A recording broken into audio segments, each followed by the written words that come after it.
Welcome back to the PWC YouTube channel. Today we are going to be having a podcast, and this is a different podcast from what you guys are used to, because for the first time I'm going to do this by myself. Like I've said in the chat before, it's gotten a little bit more difficult for us to get this done, just because Camel moved back to the States, and so we are in different time zones now, and our availability doesn't overlap as much as we would like to, and so that's why it's gotten more difficult. And so for this reason, I'm just gonna try this by myself. Hopefully it's not gonna be too boring without all the Camel anecdotes about his like grandma and I don't know, his mom's drainage pipes in the backyard that are breaking and giving him like insurance payouts and stuff like that. It's always entertaining with Camel, but yeah, I'm just gonna have to make do without him today. We are going to be talking about the Skystrike Division today, primarily. I don't know if we are gonna get done any further than that. We are gonna have to see, but I'm gonna talk about our Division 3 this season, the Skystrike Division. And historically, at least in the last couple of seasons, Division 3 has kind of turned out to be at least my personal favorite division, just for the simple fact that we have a lot of long-standing PWC players in there that we've gotten attached to one way or another, and also it is a lot of the time it's one of the more evenly matched divisions. I think last season it was where we had like out of the 16 players, I think we had like 12 of them were ended the season at 4-4 in the standings in the regular season. So that was just crazy. And this season is a little bit similar to that. As we look at the standings, you can see, I mean, it's not quite as crazy as it was last season, but it's definitely fairly evenly matched. A lot of players being either 3-2 or 2-3. So that's what we like to see. It seems like we did a solid job of matching people against each other. And what I'm going to do is I'm going to be talking about the teams primarily, as we didn't do that preseason. We didn't really have any like power rankings from the staff at the very least. So that's what I'm going to try to make up for here. And also going to talk a little bit about how every coach has done and their history in the league. So should be fun, hopefully. Let's go straight into the teams here. I'm going to go through the team info top to bottom. So we're going to start with Greg Sio.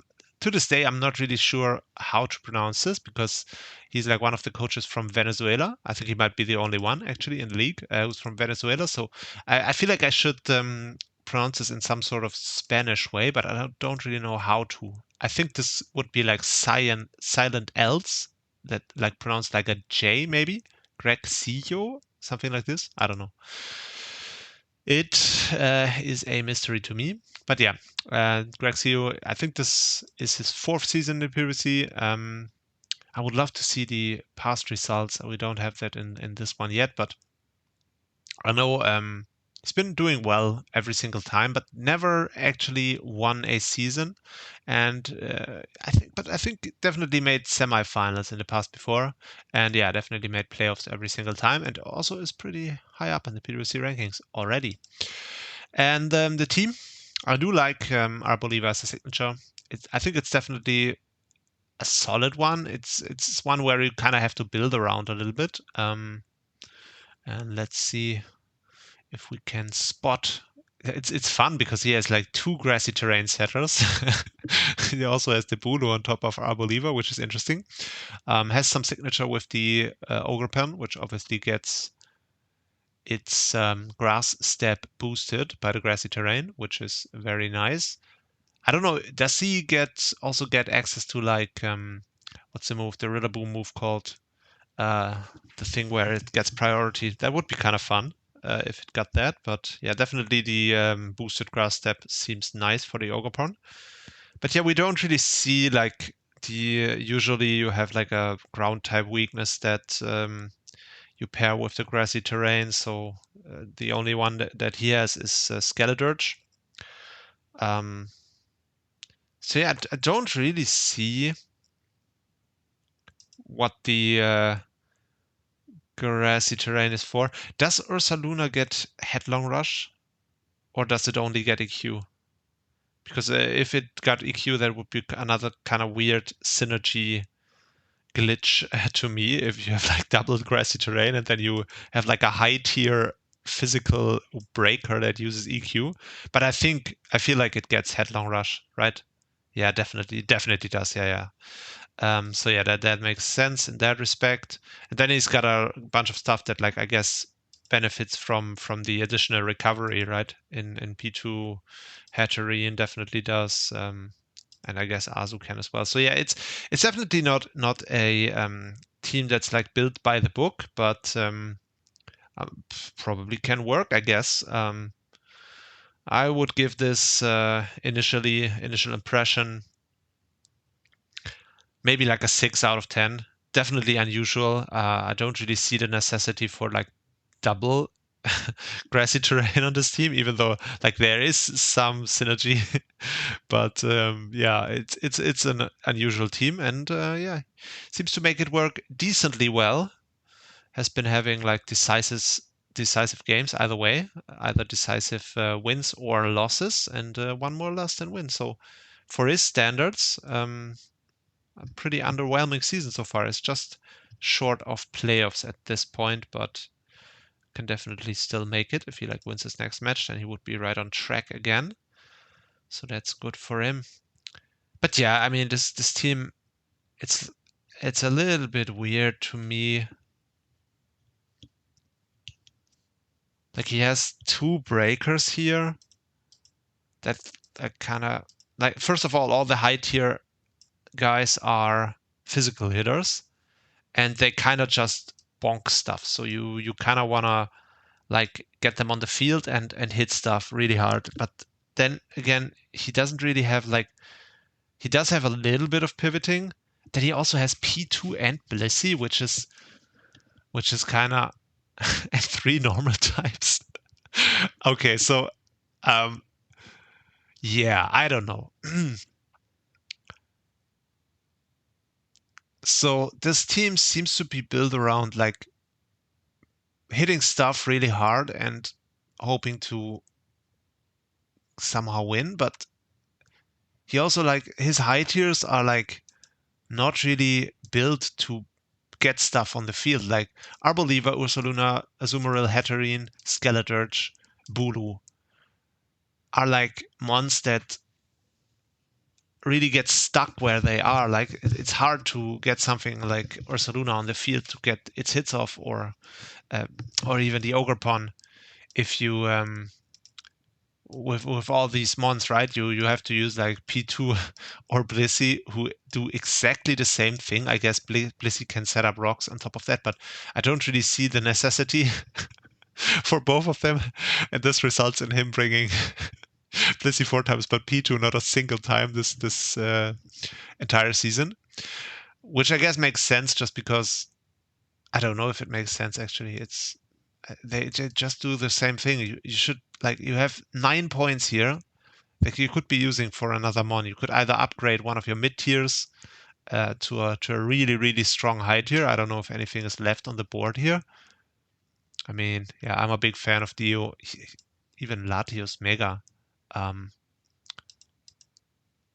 He doesn't even have a Mega, so yeah, the Latios Mega would be like, you could upgrade the P2 to be a Latios Mega very easily here. Yeah, it's just also 3 fire types. I don't even like want to do the math on what his weaknesses and stuff is on this team. The speed tiers, the team is really slow. The fastest mon is Ogrepon, and then there's nothing beneath it. Like, there's Moltres, I guess, which can be just over 300 speed, but to be honest, this team is kind of a dumpster fire looking at it. So I don't know. I guess you can be creative and make it work. He's gotten 2 wins with it, which is actually impressive. Let me see if that was even the same team. I mean, had an Enam here, which he doesn't have anymore, against Lilia as well, which Lilia is not doing too well this season, unfortunately. So yeah, it's there we go at the teleport here, which is important on this team, just to get the hitters on the field. Yeah, I don't know. I don't see the game plan here at all. It's not doesn't even have a steel type on the team, which I guess the Arboliva could Terra to be a steel type, but especially if you have like double grassy terrain, like any steel types would have their ground weakness removed. Maybe I don't know, even Melmetal instead of like either Azumarill or Saluna would be nice. It's a very weird team. So it's definitely not a 6 out of 10. I would say it's like a 4 out of 10 maybe. And I'm impressed he managed to get like 2, 3. It definitely speaks volumes. It also explains why he's not doing as well as he's been doing in past seasons. Just because I don't know if I could make this team work, to be honest. Um, so I'm impressed he's able to make it work somewhat decently here. So yeah, we are gonna see what the season holds any further for Grexio. Definitely always nice. I'm always kind of rooting for him because he's a very nice guy and he's kind of a fun presence in the server, in my opinion. And it's fun to have a person representing Venezuela, which is good to see. Next up, we move on to coaching the Haha No More Katana Go Brr, which is Silver. My goat Silver. We go way back. We got to know each other way back when I joined this server in season 4, and yeah, been kind of friends ever since. And still to this day, we sometimes like play Smash Brothers or Mario Kart or whatever. And yeah, it's great to have him back. He's only played 4 seasons, which is kind of crazy. This is his 5th season. It feels like so much more, to be honest, but I guess he like took this really long hiatus. I really should have the history here. It's a shame that we don't. Might have this in future seasons. So yeah, I don't remember. He definitely was part of the early seasons. He probably was in like season 1 and 2, and then he was in season 4. Why does he only have 4 seasons? That seems wrong to me. So it should be 1 and 2 and 3 and 4 and 5, definitely, I thought. So that would be 5 seasons already. Then he played last season, so that would be 6. I don't know. I have to check the application stock. You guys gotta pretend like you don't see any of this. Or even, yeah, you're not gonna see any of this. This is, you can just ignore it. I have to remove Silver from the division so I can see the history here. And then we are gonna see where is Silver. Ah, there he is. All right. So yeah, he did play 1, 2, 3. Then he did play 5. He did not play 4. And then he did play season 12. So yeah, he did play 5 seasons, not 4. But I don't know. I have to check. We'll have to check which one is missing there. Why does it say 4 seasons? Maybe it's not like catching not the first season or something. It's weird. Anyways, that is cleared up then. And yeah, Silver, 5th season in PWC, or 6, as we just found out, is doing fine. 3 and 2 plus 5, 6 in the standings.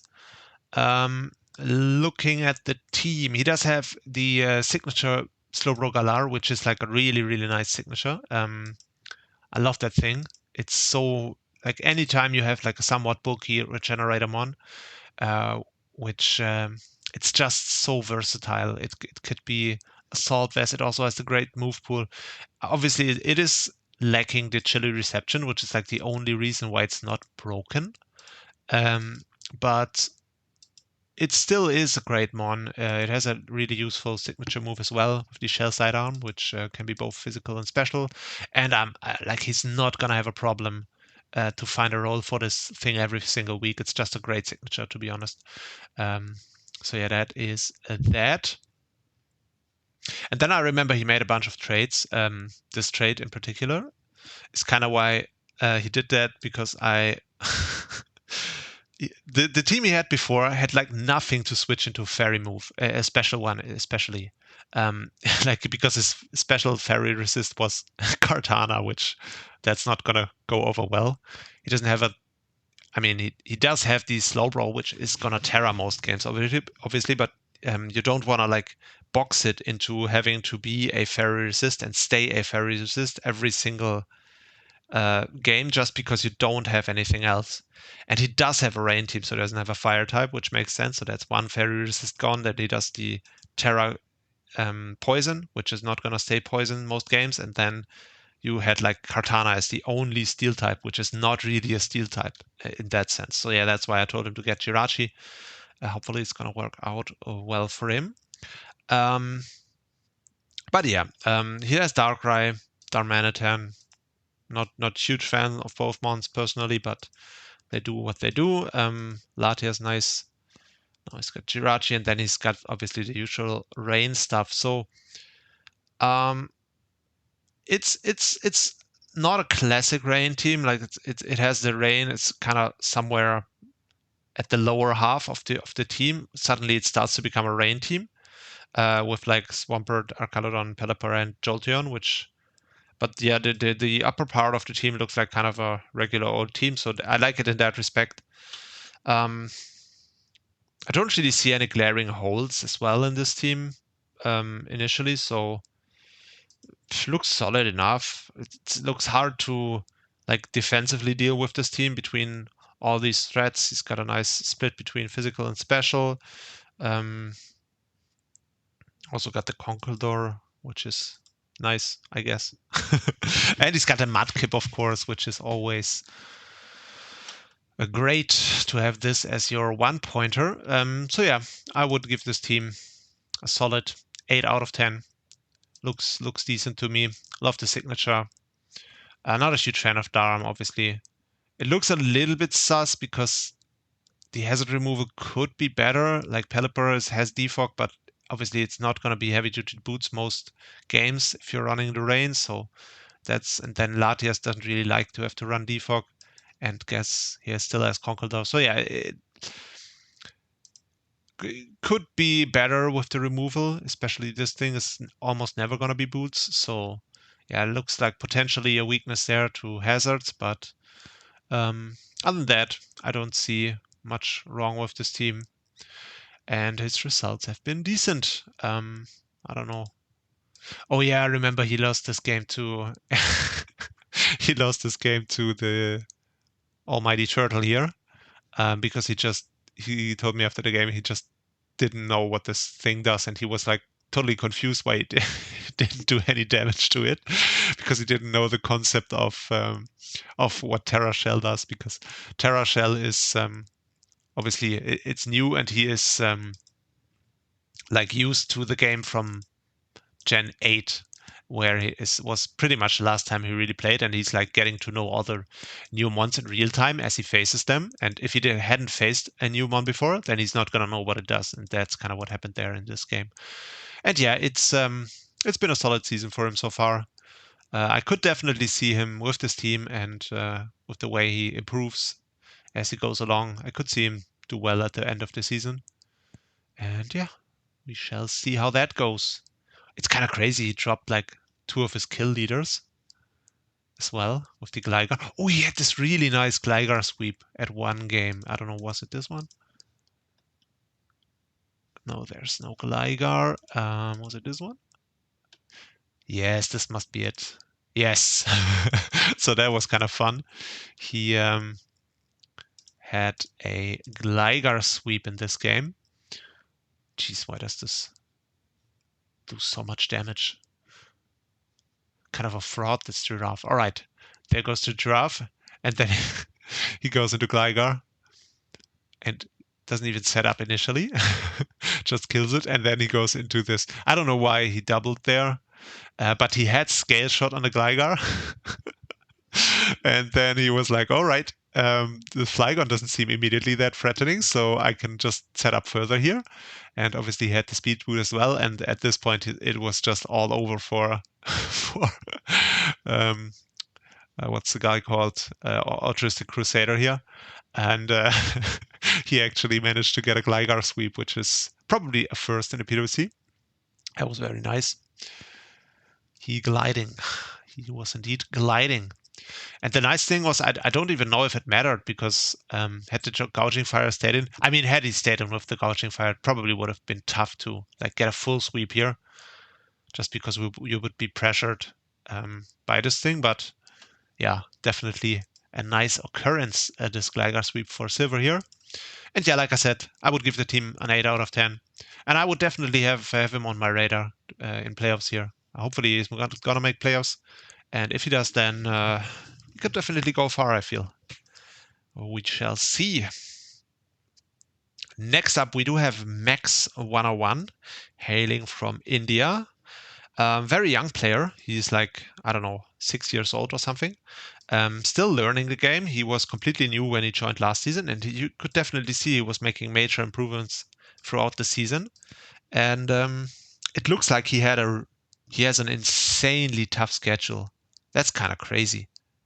Jesus Christ. The only player in the second half of the standings is like 11th currently on week 7. That's kind of crazy.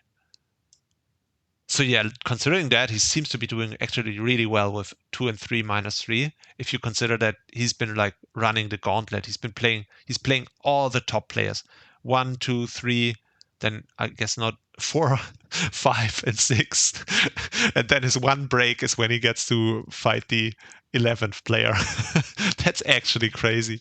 So yeah, it couldn't have gotten any worse for the schedule side of things for him. And yeah, considering that, like, the only guys that are not like absolute top are the ones he beats, so that makes sense. Who is even number 1 currently? Oh, that's Barney. Oh, right. So yeah, that's tough for him. But yeah, he does have Toro's signature, which is a solid signature. It's kind of boring in the way that it's going to be a physical attacker, and it's limited in the ways that it like can set up, and does have good move pool, hits pretty hard, is fast, so it's solid. But it seems kind of boring to me.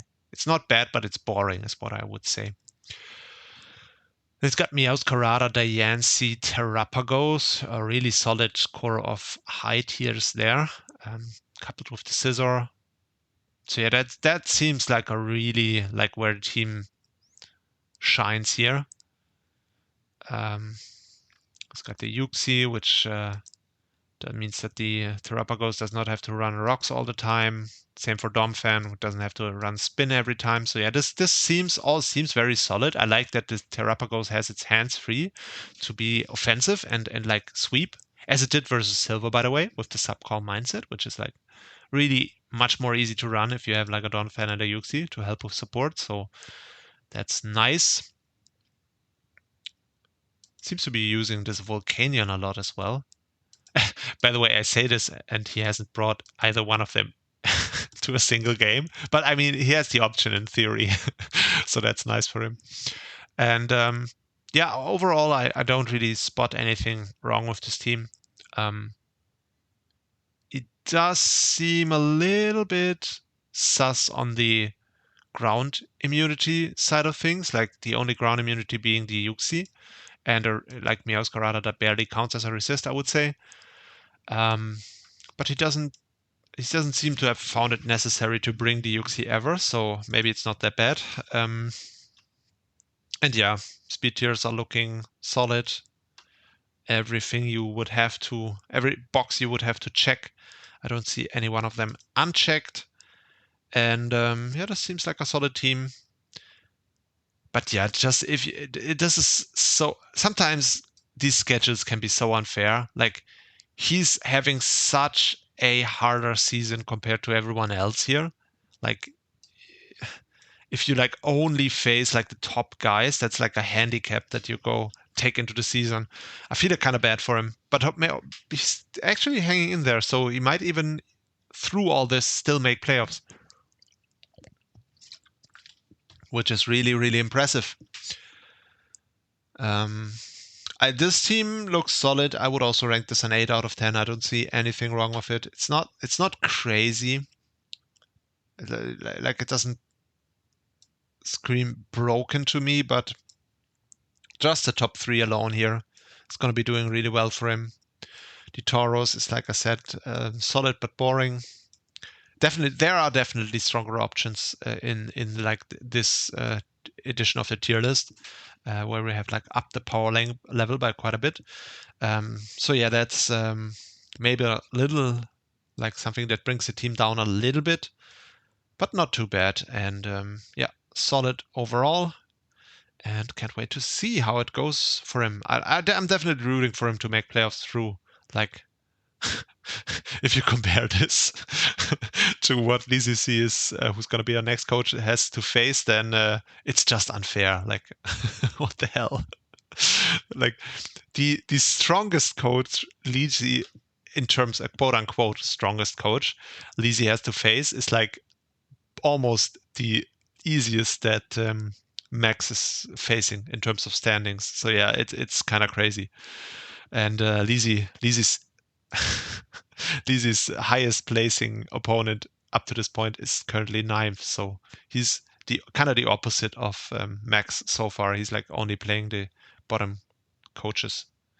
Actually, apart from the 11th placing coach, he's played every single one of them. So that's kind of crazy. All right, Lizipsi, our favorite NBA goon, hailing from Canada, of course, which like all the NBA goons, I got to know if you guys have noticed yet, but they are kind of all from Canada, which is fun. I don't know why, but they are. And yeah, he seems to be considered one of the favorites. Just because like NBA goons are usually strong, and he's like been tutored by Nahima and I don't know who else. And yeah, he seems to be improving quite a lot, and definitely he's been doing very well so far. Here, been winning 5, losing 1, which is impressive. The team, people have been making like this team out to be super broken. And I can definitely already tell why, because like, oh yeah, Goldango, Samuro Tisui. It's not that hard to figure out. Also Tornadus, of course, which is gonna be Tornadus, Rotom Wash, Infernape, which is like all the pivoting is gonna be so painful if you have like to deal with spikes along the way as well. Especially Torn, getting these knockoffs off. Like people will try to spam heavy duty boots, but it's not gonna be so easy if you have like this Torn annoying you sitting there and spamming knockoff all game. So that's definitely, I can definitely see the game plan. There's like one thing that brings this team all the way down for me is this guy right here. It's probably the single worst signature you can pick, in my opinion. Like they're obviously like within reason, that people actually do pick. It's the worst one, Ditto. It's actually crazy bad, and I don't know how he did manage to get 7 kills with this thing. I kind of want to find out how he did that, because that's kind of crazy. So there it didn't do anything. I want to see what he did. Maybe he got like 1-6-0 reverse sweep with it, because someone didn't know what he clicked 4 hurricanes here. That's maybe interesting. So yeah, there. I made the rookie mistake there. All right, goes for Hyper Beam. Then he goes into Ditto. Oh yeah, it doesn't. Oh no, he has this Empoleon, which should be able to switch in there quite easily. Yeah, I don't know, man. It's tough.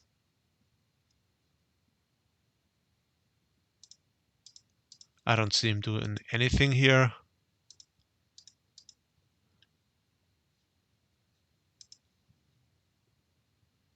Oh, he transformed into Regieleki there.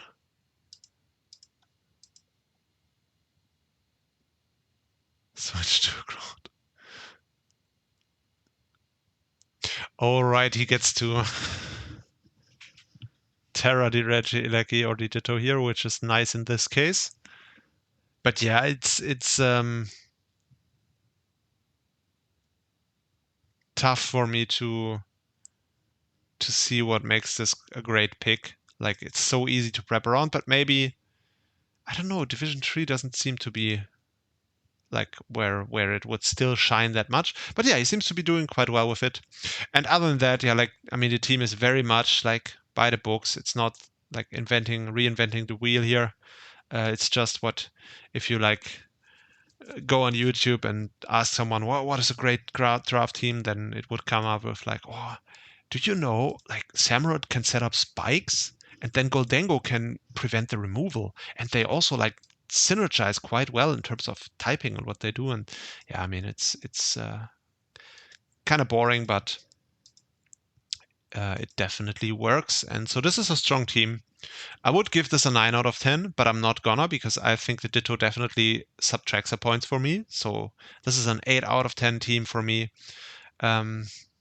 Yeah, other than that, everything seems solid. Speed tiers seem solid between Torn and Infernape, and the pivoting around, setting up the spikes. I guess Ditto is nice insurance to being swept, but it's not really actually because like there are a lot of ways to build sweepers around Ditto. It's not that hard usually. So it's just not an option in high level play. It's just not a thing. It kind of what's the word?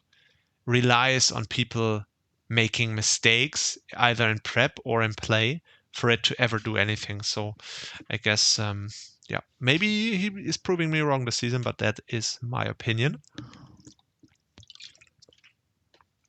And yeah, everything just seems he's also like not using the low tiers whatsoever. He kind of has like an 8-mon draft here of solid mons and a ditto. And so yeah, he's gonna be using those 8 mons and seems to be doing quite well with it.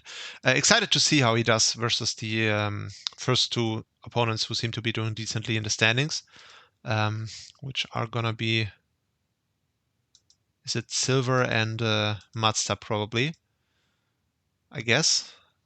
And yeah, that's gonna be interesting to see. I don't know who of those is who, but it's gonna come out. And yeah, 8 out of 10 team for me. Leezy, definitely a hot contender to win the season, I think. Just because I think he's a good player.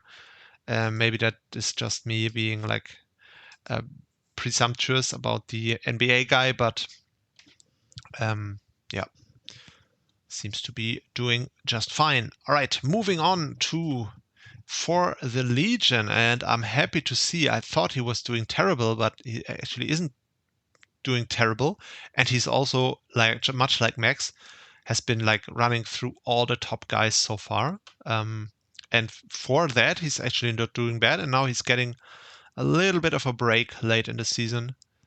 Obviously, this is just all on paper, but that's why I did this thing in the doc, just so you can like easier see like who have they been facing in terms of standings, which is probably more interesting than just the abbreviations.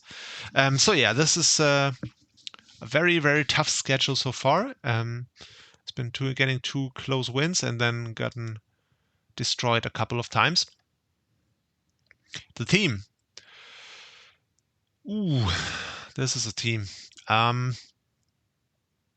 So yeah, he does have Furry Giraffe, which is a really solid signature. It can do a ton of things. It can be like a defensive wish guy, baton pass pivot as well, I believe at least. And then he can run a ton of setup sets. Is very versatile, so definitely a solid choice as a signature. Lopunny is Lopunny. Those are all very similar, simple linear mons that he has here. Lopunny, Gouging, Zapdos, Sylveon, Milotic, Clodsire. Though you know exactly what you're facing. Like there is no room for being inventive here. Maybe I mean Sylveon you can run into the odd spec set from time to time, but like these two guys are gonna do what they're gonna do. Zapdos has like 5 moves that it uses. It can be offensive or defensive, I guess. Same for Milotic. It's always gonna be a variant of the same thing. Clodsire as well. And that's the team pretty much. So you have the Silvally and Farigiraf, where you don't know exactly what to prep for. But yeah, this seems rather easy to prep for. but that doesn't mean that it's not solid. All these mons are obviously very good. So I don't even know if I can like say anything interesting about this team, because I do think the team is not that interesting, but it's solid. So I would give this a 7 out of 10 and basically move on. And hopefully, so this is the third season. He's got kind of an interesting history in the PWC, because his first season he was like blazing. He got put into Division 2 immediately. I believe it was because Leighton talked about him like he was like the second coming of Jesus Christ. I can put that up actually. Do we not have?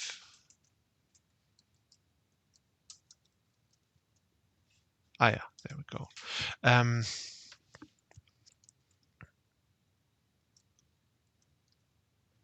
There we go. Oh yeah, he he applied for top division. So yeah, he's not the, by the way, he's not the most modest guy in the world. I've definitely noticed that. Okay, I hope I didn't see anything. Okay.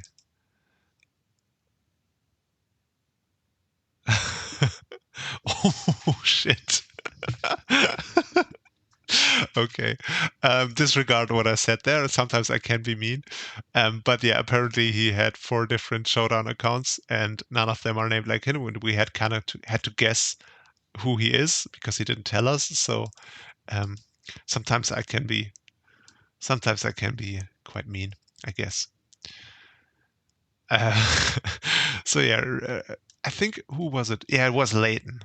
I definitely thought Leighton was pushing him like he was like this really OP player from like a different league he was in, and um,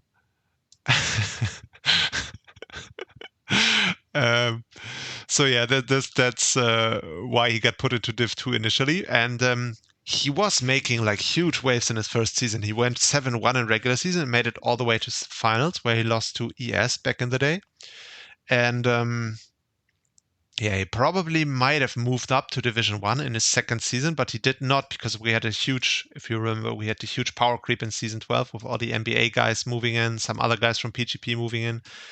And so, yeah, that's what prevented him from moving to Division 1.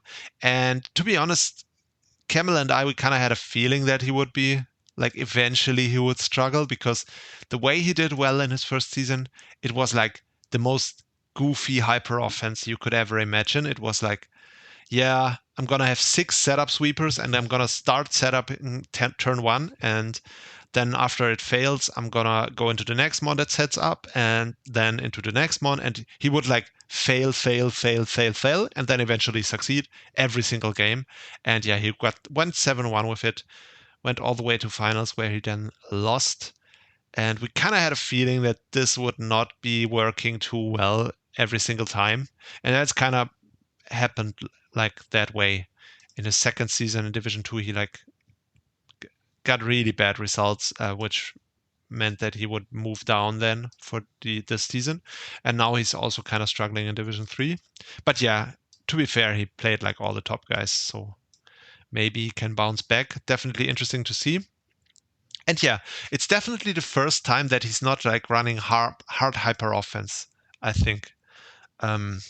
This is a way more balanced team than what he had in his first seasons here. So yeah, interesting to see how he's gonna do with this by the end of the season. It's yeah, uh, he can definitely make playoffs, I believe. So yeah, this is a, what did I give it? 7 out of 10. I mean, it could also be an 8 out of 10. I just gave it 7 because I find it a little bit boring. Yeah, it's an 8 out of 10. I don't see anything wrong with it. Doesn't really have any glaring flaws and has some strong mons, threatening as well. All right, moving on to the next coach, which is Barney 2005. Is a veteran at this point, has places his sixth. This is not possible for me to pronounce this word in English. It's 1 more season than 5 season. That's what his current season is. And PWC rank 25. And yeah, the history of Barney is kind of interesting because he's either doing, much like another coach that we're going to talk about later, he's either doing terrible or amazing. And there's really no in between. Like, you wouldn't see Barney like placing 5th or 6th in a season where he's just solid, or 8th even. That's not happening. He's either like all the way down in standings, or doing what he's doing this season, which I'm happy to say he's been doing very well, winning every single game, and is currently the only unbeaten coach and first in the standings. So he's bouncing back from his roller coaster of a run in the PWC. I think he started in Division 3, then he blazed all the way to Division 2, where he also got like second in seeding at one point, even though he'd never won it.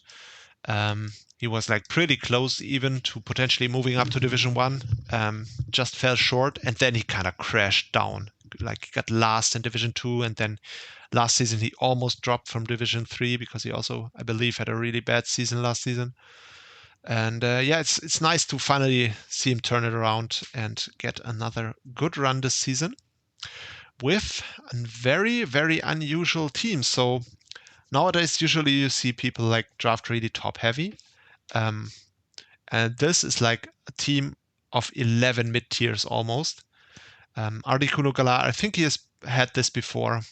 It's a solid signature. It's like really a noob crusher signature type thing, where you like can't really let it set up all that much. And but it can be solid even outside of that, so I'm not saying it's bad otherwise. But yeah, he like has a team of 10 mid tiers below that, which is really interesting. It's got this cheeky hail core or snow core stuffed in there at the bottom end. And yeah, I don't know, this looks interesting. He doesn't have a Wish supporter with Pharaoh and Suicune, which is not the worst thing in the world. But yeah, Altaria is a great mon, very versatile. I think it's a little bit underrated nowadays. People should use it more. It's got great typing, matches very well with the Ferrothorn. He does seem very ground weak to me, just because, like, in theory he has this thing, but it's gonna Terra, like, it's not gonna want to stay a flying psychic type. And yeah, none of these are resists. Like, the physical wall is weak to it. And so yeah, that's a little bit of a downside. But yeah, all of this can work really well. Like, this thing can pivot at the very least. I don't know, this is not a pivot heavy team, but he also has the Mienshao. It's a very unusual team. I don't really like can't really pretend to estimate if this like would work in a real match. I can just say that it's very unusual for what we usually see in draft these days, and he's doing very well with it, which I love to see. He's making great use of the Ferrothorn by the looks of it. 5 kills on 4 of them passive. That's like the most Ferrothorn thing to do. It seems like he's getting a ton of passive kills regardless. And also the Crocodile is like going ham for him. 8 kills in 3 matches. Rank 4 in the stats standings. So yeah, that's great to see for Barney. A very, very impressive season so far. It looks like the schedule was also a little bit on the easier side, but I mean, with these schedule things, you also kind of have to like put this in context in that regard, as like, if you're gonna be winning all of your matches, then of course, like, your opponents are gonna tend to be ranked a little bit lower just because you beat them. So it's hard for them. Like, they can't be unbeaten, right? So yeah, that's kind of a mix of maybe the opponents not being top in the league, but also just him doing really well. The same can be said for Lizzie, by the way. So yeah, that's just to give them some context there. But yeah, definitely there's a little bit of a correlation, like, between some of these guys and their schedules. Anyways, so yeah, this team looks very interesting to me. I don't see a glaring weakness here. I suppose, actually, yeah, the removal seems really tough, because he has the Volcarona that's gonna run boots most of the time, but like your removal is what? Altaria, which can't really run heavy duty boots and also wants to be doing other things. So that's definitely a downside to this team.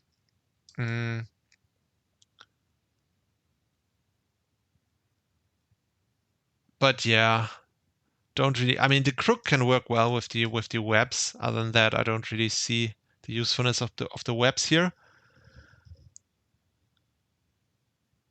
But yeah, it's looks like a very interesting team, like I said, and he seems to be doing amazing with it, which is great to see. Let's just look at his last game, see how it went. Oh, he played against for the Legion, and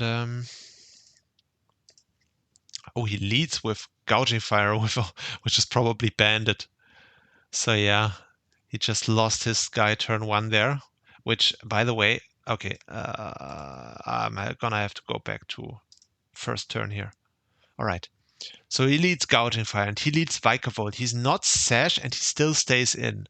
So this is kind of Div 3 moment, maybe. I don't know. Like, he was probably thinking, well, I know what Gouging Fire does. He's probably gonna Dragon Dance. And then I don't know what his plan was afterwards. Maybe go Pecherant and hope he can, like, out bulk it or something and poison it.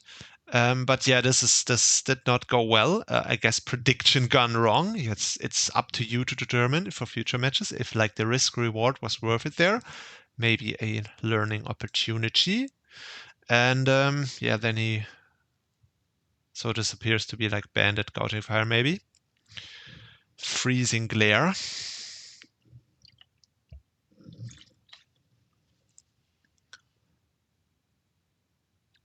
Ooh.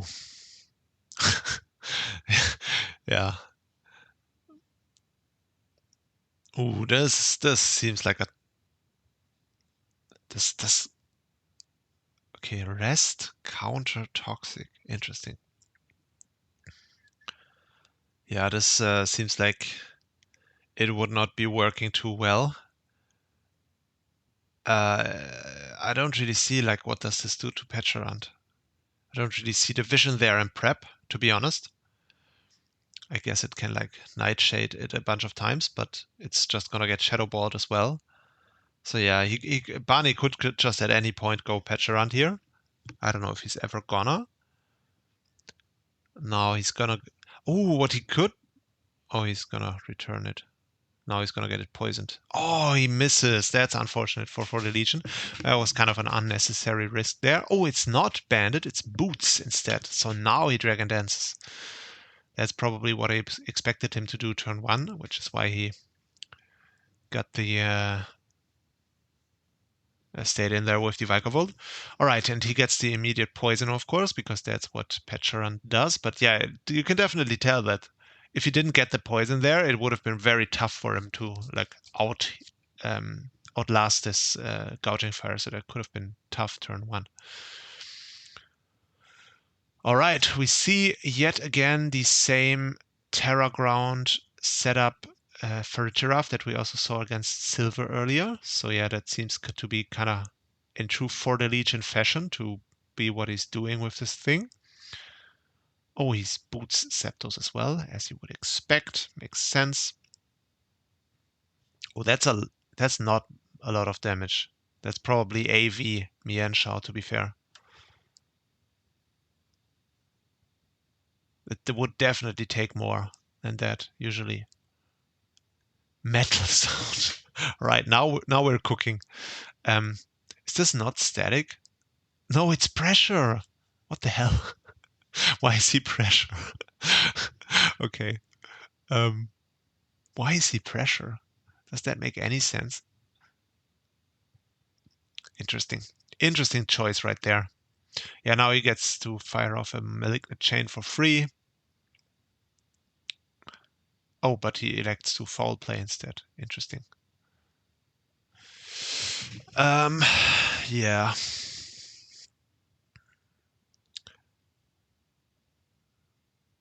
Ooh, Calm Mind Sylveon. We are inventing here. But he doesn't have Mystical Fire versus Pharaoh. Are you kidding me? Okay. I wonder if he even looks at the teams before he builds. What? Okay, you are running Calm Mind Sylveon versus a Ferrothorn team. That's fair. But you do not have Mystical Fire. That is not fair. Anyways. So yeah, definitely I would call this a wild game. And yeah, but yeah, the team seems to be working quite well. Seems very solid, not the most threatening thing in the world. Like what you're missing is like this one really scary threat. Obviously, if you're building like a team full of mid tiers, that's kind of like what it is. I'm not gonna watch as he like outstalls the last two guys. Um, so yeah, I'm glad to see him do well. This team, did I rank it already? I don't know. I would rank this maybe. I don't know if I ranked this. Because I like Barney, I'm gonna give this a 7 out of 10. Definitely has like it's lacking just raw scariness, and it's also like has some trouble in the removal department. And yeah, I'm not sure if I see this team winning the season. Definitely like Lizipsi's team, I see it, or even Max's team, I would see more as potential winners, just team wise. But he's doing well with it, so I'm definitely rooting for him to keep that up. Next up, we do have our last season's finalist, Savage Raccoon, hailing from Australia, who is not so far repeating the great last season yet. He has been having a tough run of it. But yeah, yet again, you see really tough schedule. And then he like faces the first guy from the lower half, and then he gets his win, which is good for him. And team of Hooper, Melmetal, Quaquaval, Dragonite, Clefable, Toxapex. So yeah, this seems very annoying. Clefable, Melmetal is always an annoying pair to deal with. Also the Toxapex with it. So yeah, just typing wise, these guys here, they seem to be like working really well with each other. It's a little bit hard to see how you get the Hooper in, because Hooper is like one of those guys that depends to be brought in, not in every game, because you like it has good special bulk, and with decent typing it can maybe switch into stuff and get its hits off. But yeah, it definitely helps to have like the slow pivot. I mean, it's the most boring thing in the world, of course, but it is a truth, and that's why it's boring. And all his like bulky guys just sit there and don't really pivot, like with the exception of Clefable, of course, but like Melmetal, Toxapex, Superior, even the Miltank. I don't know if Miltank gets Baton Pass, but I don't think it does. Um, so yeah, even Dragonite. So yeah, all these guys don't really pivot that much, so it's gonna be a little bit challenging to get the Hooper in. But apparently, you found a way every single game so far, as it has got exactly as many games as it has kills. So that's good to see. But yeah, I don't know. It's just a bunch of solid pieces mixed together, rather on the more bulky side. So this is a very slow team. The only really fast one, like Regieleki, is not a mon, so I'm not counting it. But the only fast guy is Superior. But yeah, just the top 6 are really slow. The fastest mon is freaking Dragonite, which is pretty laughable. So that's gonna be an issue, and it's not the type of team that you like couldn't overwhelm as well. Like Toxapex is annoying, Clefable is annoying, but Clefable is a little bit lacking in raw bulk, so I can definitely see people like overwhelming this team and just bullying it, both it basically being forced to move second every single season. Oh, by the way, Quaquaval is the fastest one, but it's barely faster than Dragonite, so it's not that much of a difference. Yeah, very, very slow team. Um, and yeah, I mean, on that, I don't see it. It's like has most bases covered. It also doesn't really have the greatest removal. Like Superior or Dragonite would have to be, or even Quaquaval, but I don't think of Quaquaval as a great remover. It doesn't really want to run Rapid Spin because it likes to uh, just run Aqua Step. But I guess it can, because it only really needs 2 moves a lot of the time, so to be the sweeper that it usually is. So it can probably fit rapid spin a lot of the times too. So yeah, I don't really know what much else to say about this team. I also don't really know much about the history of Savage Raccoon. Let me just also go back to the applications to check how he's been doing. And Savage Raccoon, there we go. All right, so made playoffs both times he played, both times Division 3. Oh, I thought he was in finals last season, but he was not. He was only, quote unquote, only in semifinals, which is still a very good result. But yeah, even made playoffs in the first season, exited round 1, very anonymous finish there. So that's, yeah, I don't really know what much else to say. I hope he can turn it around. Seems like the second half of the schedule for him is going to be a little bit easier than the first half, presumably. So maybe he can capitalize on that and make some strides in the standings. Team does look solid. I will give this a 6 out of 10. It's nothing special. Did I rank this, by the way? Oh yeah, I did. I did give this a 7 out of 10. Right, next up we do have Seroga21, Mr. Roller Coaster himself. So Seroga was like the first coach to make it from what was then bottom division when he joined all the way to Division 1 after a couple of like really insane runs he had. And now he got dropped back to Division 2 last season. He got almost last there and fell back to now Division 3. And now he's again in the bottom half of the standings. So it looks like he might even be passed all the way down. Yeah, I mean, right now he would be passed down to Division 4 next season, which would be kind of a generational run for him if he like made it from bottom to top and then back again towards the bottom at least, which is kind of funny. But it also like figures a little bit in the way he plays. Like even when he was doing well, he was kind of like a for the Legion type player where you would just like start setting up turn 1, doesn't work, set up again with the next guy and eventually like succeed, which is a very polarizing way of playing the game. And it can go both ways, right? So it's never going to be consistent. And that's, I guess, what he is currently experiencing. Maybe he's just also not feeling it because he's also like, I think, a very prediction heavy player. So that's also what usually happens with guys who like make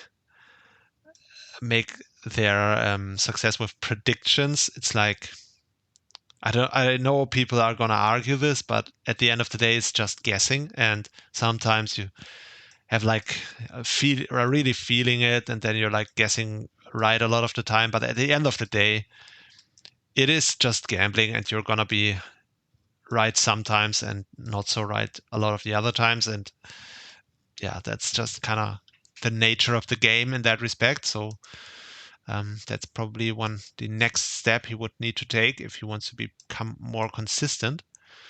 So yeah, but yeah, this season is not, doesn't seem, he only made 2 playoffs in 5 seasons. All right, I have to check him out as well.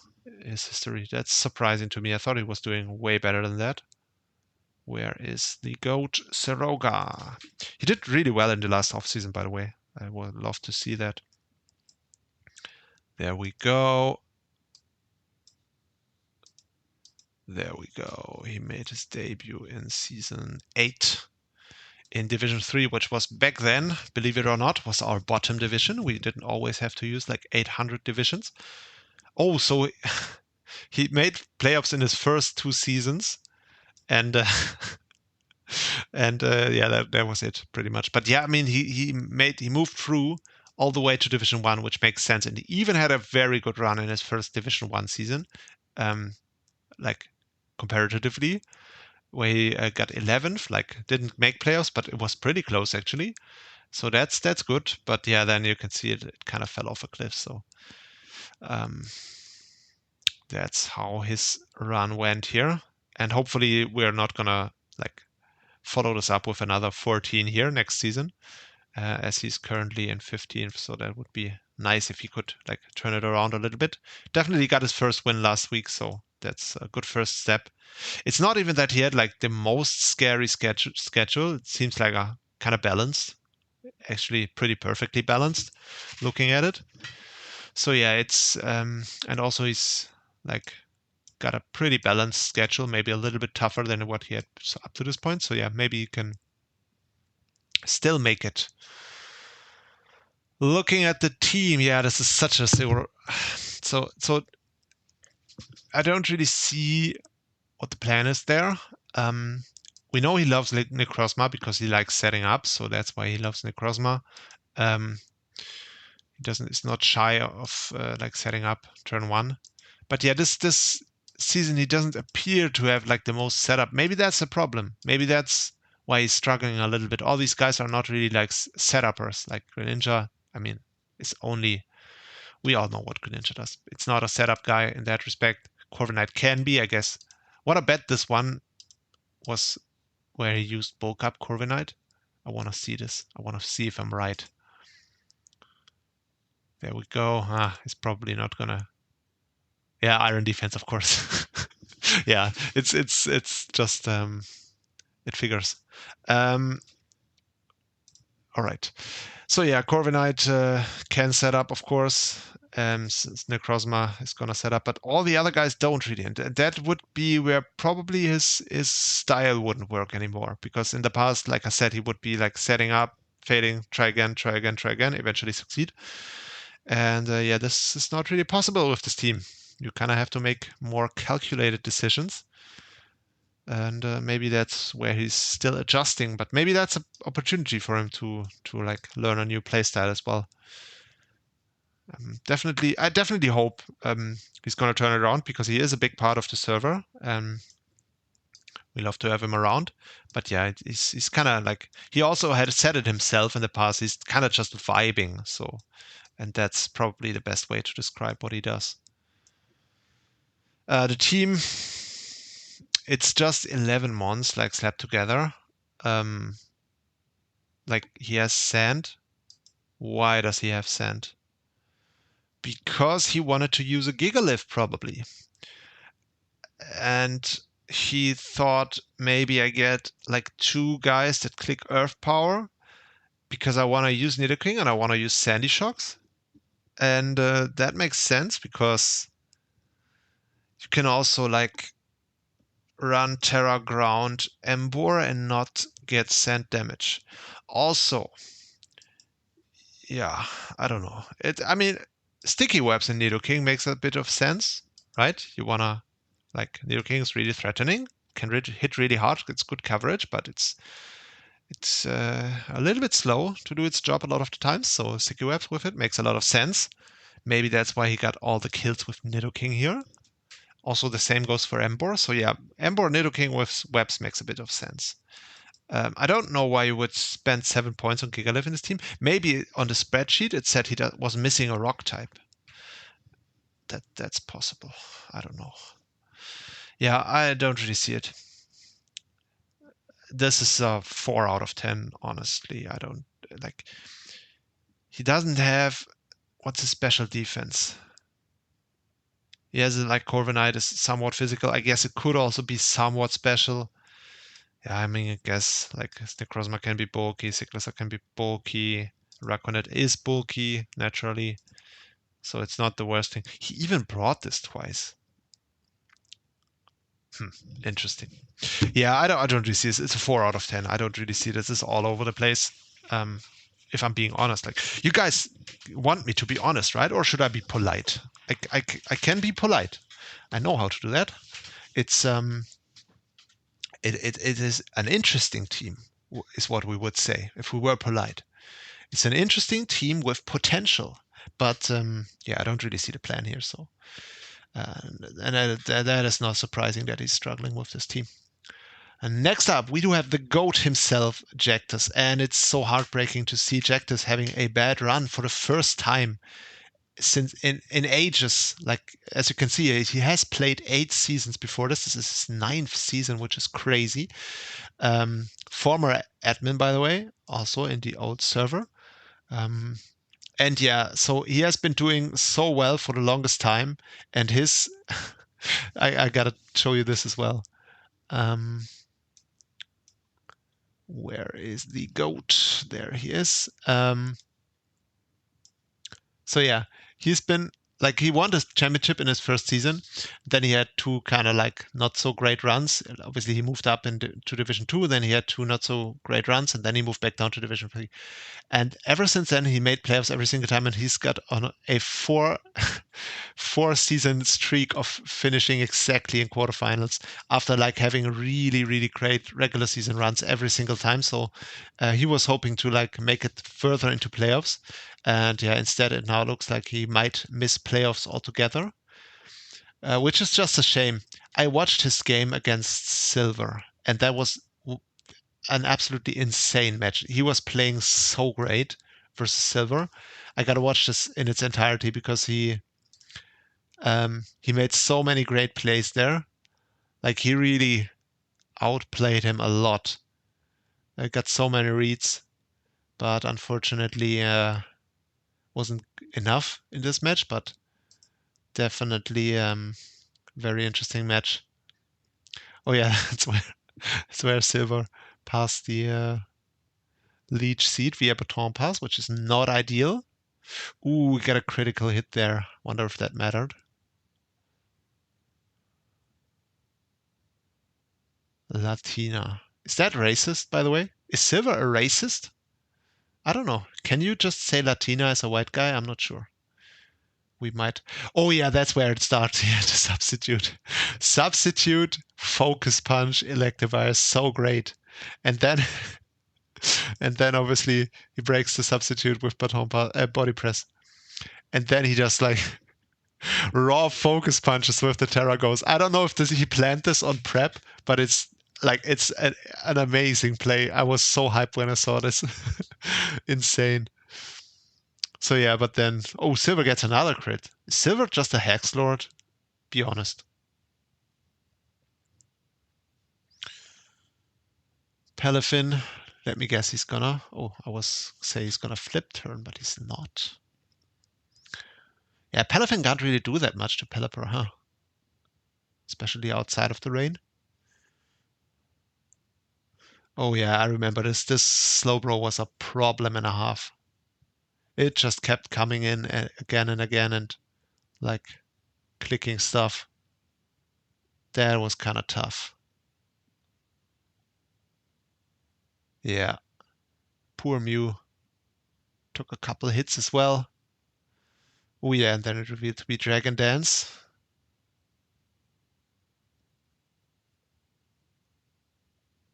Ooh, interesting.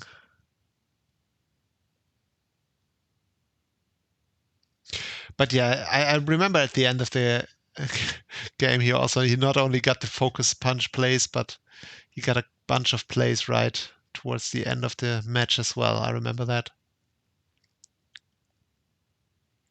Oh yeah, this is gonna die. This is gonna die to the future side. Yeah, Pelifin, what's it gonna do to Pelipper? Not much. Yeah, that's kind of tough. Oh, right. There he goes. So yeah, he goes into this Banette and Silver gets scared of the like Destiny Bond. So he switches out, but he Shadow Claws instead, which is crazy. Or great, I should say. And then Silver goes back. Oh, I guess you don't have the Destiny Bond then. And then he reveals the Destiny Bond after all. Yeah, it was just insane. And he actually like I don't know if he had a chance to win, but if he was like Ruse Mew, with Dragon Dance, he might have won this because he also reveals the acrobatics here, so he was able to hit the Slowbro really hard, but I guess Slowbro is just that much of a big boy. But yeah, that was just a great series of plays there by Jactus. So he really had a great game there, but unfortunately it was still a loss for him, and yeah, the season is looking really rough. One at -16, that's crazy to see Jactus this far down, but I guess it happens to the best of them. Once in a time you're gonna have an off season, and that's this season for him. The team does look pretty solid. I mean, Mew, Palafin, Celestina, it's Aramov, that's like a really good top four in my opinion. He does have this random Excadrill there without sand, which, I mean, you can run Excadrill without sand, but it's like you're kind of overpaying for it in that case. Electivire, not the greatest signature. That's probably some of what holds him back, but I mean, you just saw how great he made use of it, so I don't know. Team looks decent. I'm gonna give this a 7 out of 10. Yeah, I mean, he does have Mew with a lot of support, so he doesn't need it to run like rocks or anything. I guess he only has Excadrill as the other rocker, but I mean, that's still at least that. He does have good removal, so Mew can, in theory, like do what it does best, which is like figure out a set that sweeps the opponent this week. Hopefully, he can like get a little bit more out of that in the future weeks. That would be nice. Next up, we do have Le Bummer, which who's been doing very well this season. 4-1 plus 15. Oh, didn't he break into the top 50 and now he got kicked out of the top 50 again? That's just the competitiveness of the PWC at the moment. Yeah, a lot of people around that rank 50 mark, I guess, that won their games. Because I remember he was exactly ranked 50 after his last match that he won. So yeah. He does have the Wachian, which apparently people are now saying is broken as a signature, which is an interesting take. I mean, it's definitely going to be bulky as a signature. But yeah, I'm not gonna. People always have their opinions, right? Did play 3 seasons. Want to get the Bummer story here. How did he do in the past? He was also ranked a 6 out of 10. Oh, he did not make. Oh yeah, he moved from. Oh right. Yes, this is the Potato Shark Division 4. So there were a lot of Smurfs in there. Bummer actually being one of them. He was really good and made quarterfinals. And we moved him all the way to Division 2. The reason being, I think he made in the season 11 off seasons, I think he made like finals or something crazy. I think it was inverse battles, and he was doing really well there. So that's why we jumped a whole division and made it all the way to Division 2 for season 11. Yeah, and he got moved down from there again with the power creep for season 12, and also struggled a little bit last season. So hopefully he can make playoffs again for the second time this season. Definitely seems to be on track for it. Yeah, I mean, this is almost decided. Like, even if he loses all 3 games, like you would need to lose every single game 5-0 to get to neutral differential, and then you would still be likely like 4-4 plus 0 makes playoffs like 80% of the time in PWC. So yeah, he's pretty much guaranteed playoffs. Like, there might be a slight chance that he doesn't make it, but it's not realistic. So that's great to see. Gonna make his second playoffs appearance this season. And yeah, I mean, definitely got some dangerous guys right there in top 3.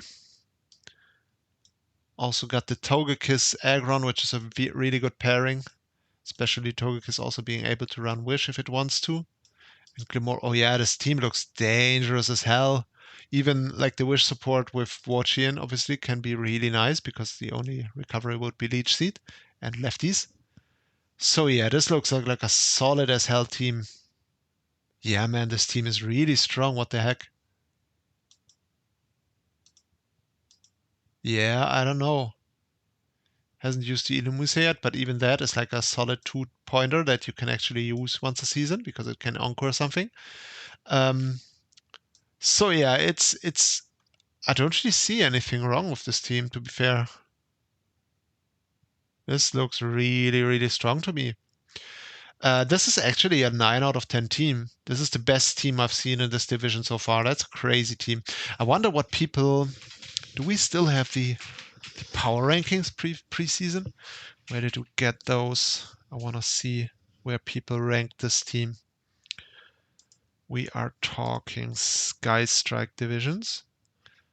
So yeah, by the way, not a lot of people think he wins it in mid-season, but let's see. All right, community power rankings. What?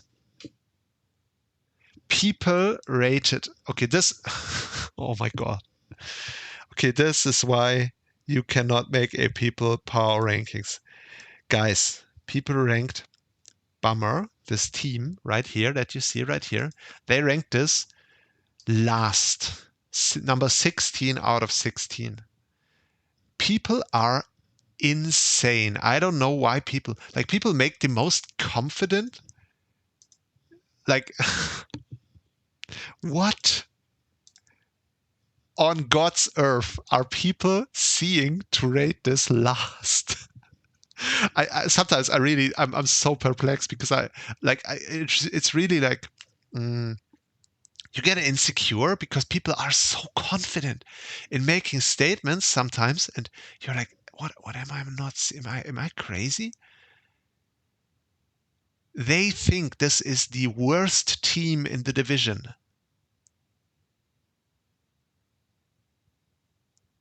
What is this team lacking according to anyone? I guess you don't have the highest speed tiers, but you do have the Kettle If you don't want to count that, you still have, I guess you have 2 months that speed tie in Latios and Ogrepon. Maybe that's what people think is terrible. I mean, it's not ideal. Guys, whoever voted Bummer last, can you explain? Or was he listed last on the voting thing, and then you kind of went that way? I don't know. Yeah, it'd be really interesting to hear from anyone who ranked him this low. If you guys are still listening, that's crazy to me. I don't understand. And also, Bummer is like a really solid coach as well. Like he's not like, it's not like people would rate him low because it's Bummer, right? It's I don't know. I don't know what happened there. It's perplexing to me. Yeah, this is a 9 out of 10 team for me. It has everything. As it breaks physical, special, speed, deadly sweeper, crazy bulky signature, which has good support in Togekiss. Aggron Togekiss is a solid duo. It has hazards up the whatever. Ogerpon, water immunity, really big actually. This is a crazy team. He does not. I guess he doesn't have a. No, he does have a dark type as well. It has everything. I guess you could say it's a little ghost weak once this Tarot, but I mean the raw bulk is gonna make up for it. I'm not gonna try to like. Once again, I'm trying now to see the wisdom of people, but spoiler, there is just no wisdom. It's just people are crazy sometimes. Insane. All right. 16. I present to you the worst team in the division. Moving on to Mr. Golden Mazda, the freshly promoted Golden Mazda, who's finally got his deserved admin spot after being like one of the most active members in the server for like a year now. In his second season, and once again, after telling everyone, oh, I should be in bottom division. I'm so bad. He's been saying that all season, last season. Oh, I'm so bad. You guys have no idea. Moves on to win the division. And now again, oh, I'm so terrible. Why did you move me to Division 3? I can never keep up there.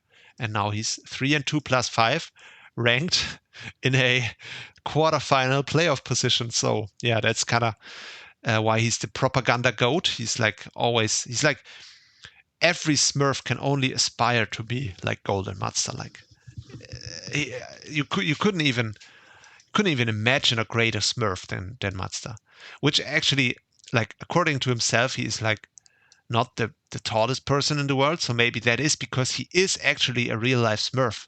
He might be. Maybe he's actually, or would it be great if he, in reality, he is like 6'5", but he's telling everyone that he's like 5'1", because that's like him real life smurfing. I think that's funny. Anyway, so yeah, that's Golden Mazda for you. um, Second season, won obviously his first season in the bottom division, and we moved him up like 2 whole divisions, because he is actually really solid at the game, at least from what I've been seeing. And confirming this with a really solid run so far against a very healthy schedule. Not like the toughest schedule, but also not the easiest one.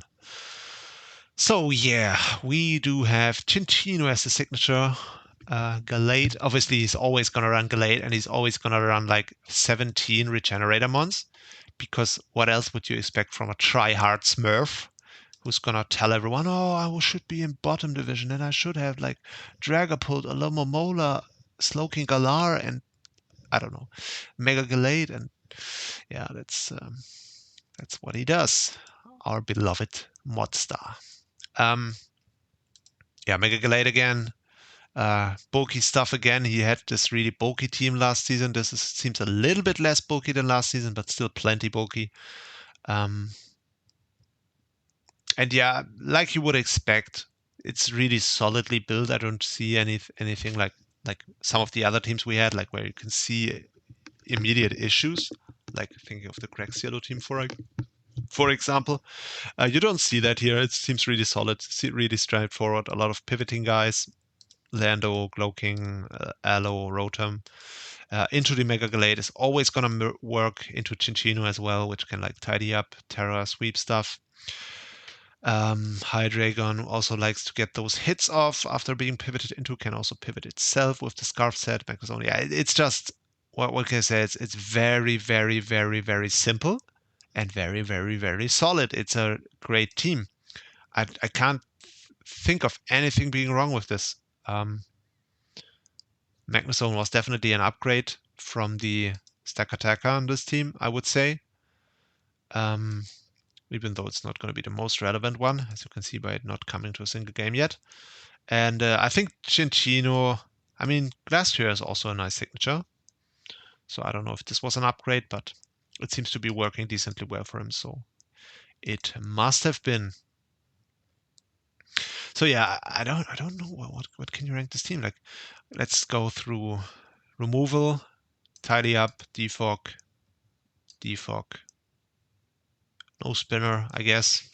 Then he's got hazards. He's got Websy guy, rocks, T-spikes, rocks. Not a ton of hazards, but decent. Speed tiers. You got this thing at like, I guess 110, I think. No, 115, sorry. 110. 125-ish, maybe. So yeah, solid speed tier, as you would guess. Then you go to the 100 type thingy. Yeah, so keeps everything honest. There's nothing, there are like no glaring gaps to abuse for the opponent, even though that is kind of a like almost aesthetic flaw, I feel. Like it's not a worst thing in the world. If you have like a speed gap. So I don't know, this team is just solid. Nothing else to say. Maybe, does he have special threats? Yes, he does. Yeah, I don't know. It's just a very solid team. 9 out of 10 to me. It's the second best team, or it might even be tied with Bummer. It might because it has like the regenerator stuff, which is just so much more cheap than anything.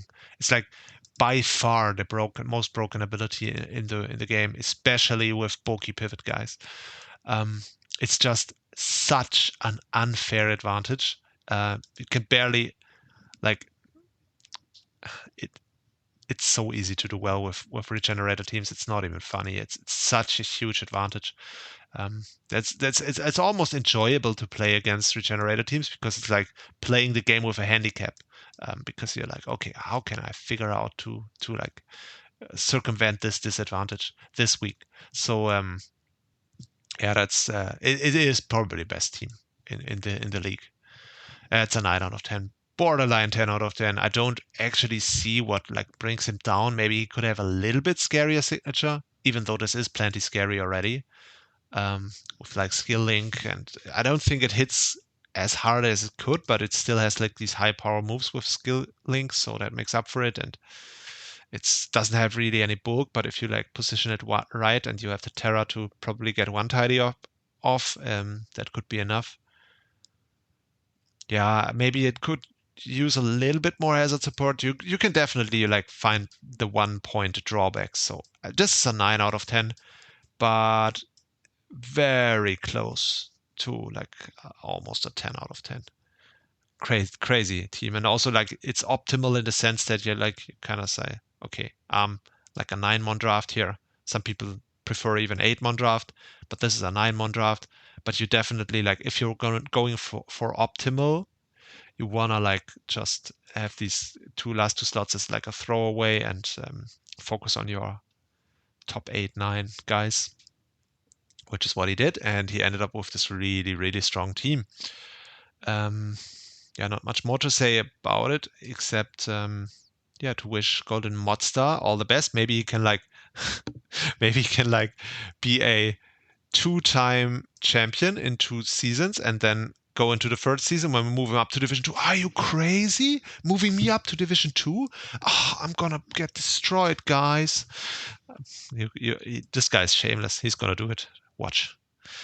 Moving on to an absolute legend of the PWC, Scary Monsters Over Heaven, SMO.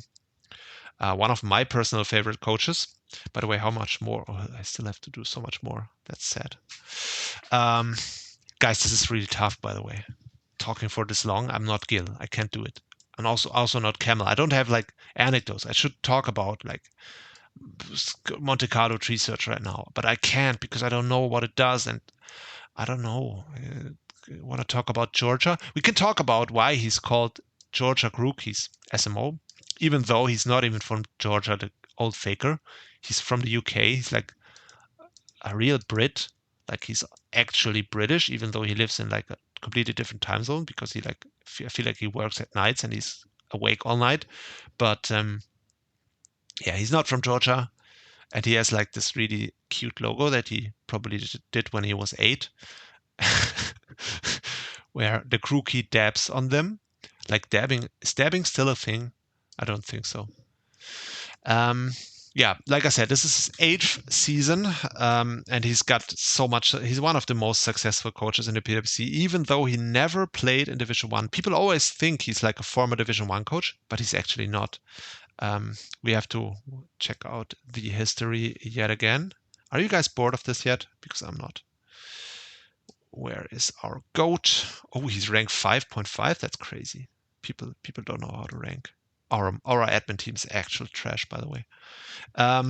So yeah, the first season was season 5. Apparently, I didn't even know that. I did not make playoffs. But yeah, the second season, which I thought was his first, was the season 6, where he did make finals in Division 2, which in finals, by the way, he was facing Zomp, who was winning that. And if you guys know, Zomp is like a really famous coach now, like one of the best players in the world, or like top 50 at least.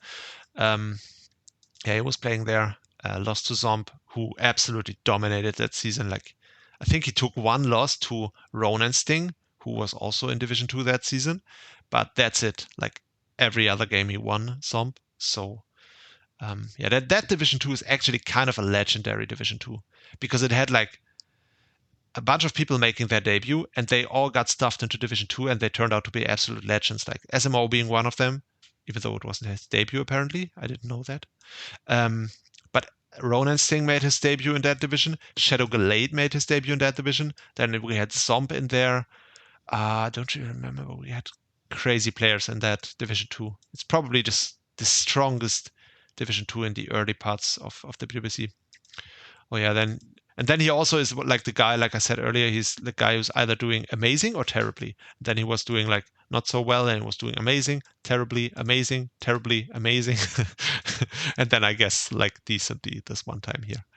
But yeah, this season seems to be one where he's doing decently, which I just said he never does, but apparently this time he does. He started amazingly and now he's doing terribly. Maybe that's how we narrate this. Really solid signature here with the Espion. Oh, by the way, yeah, like I said, he was super successful. Where did I get it?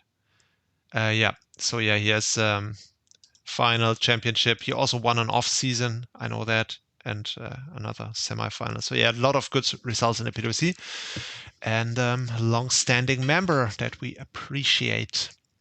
So yeah, solid signature with the Espion. Like a little bit boring, but you don't have to necessarily make it boring. Tinglu with grassy terrain sounds very annoying.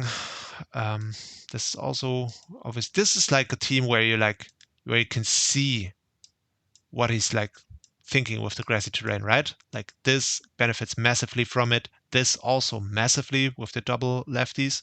Like, ooh, that sounds terribly annoying to deal with. This benefits from it. This benefits from it. This benefits. Actually, I would say like here, I would say he's relying too much on the grassy terrain, because if you did not have the grassy terrain, this is like the most ground weak team you're ever gonna see. Like this is all of these guys are ground weak. This is not gonna come to many matches probably. And same for this guy, and this is also like paper mon. So yeah, but yeah, I mean it's definitely, you can see what he was trying to do with this grassy terrain. Makes a lot of sense. Lacking a little bit of initial punching power, I feel. Like Annihilate obviously tends to take a while to get going. I mean, yeah, it's not the scariest thing in the world. He always builds like these really interesting teams. It has a ton of bulk, but not a ton of recovery, so that's where the grassy terrain comes into play, and that's probably like one of the worst archetypes you can be of teams, where you got a ton of bulk but no recovery and no initial power. Like I feel like these types of teams get overwhelmed so easily. It's so hard to make them work. Like you have to be a really high skill player to make those guys work.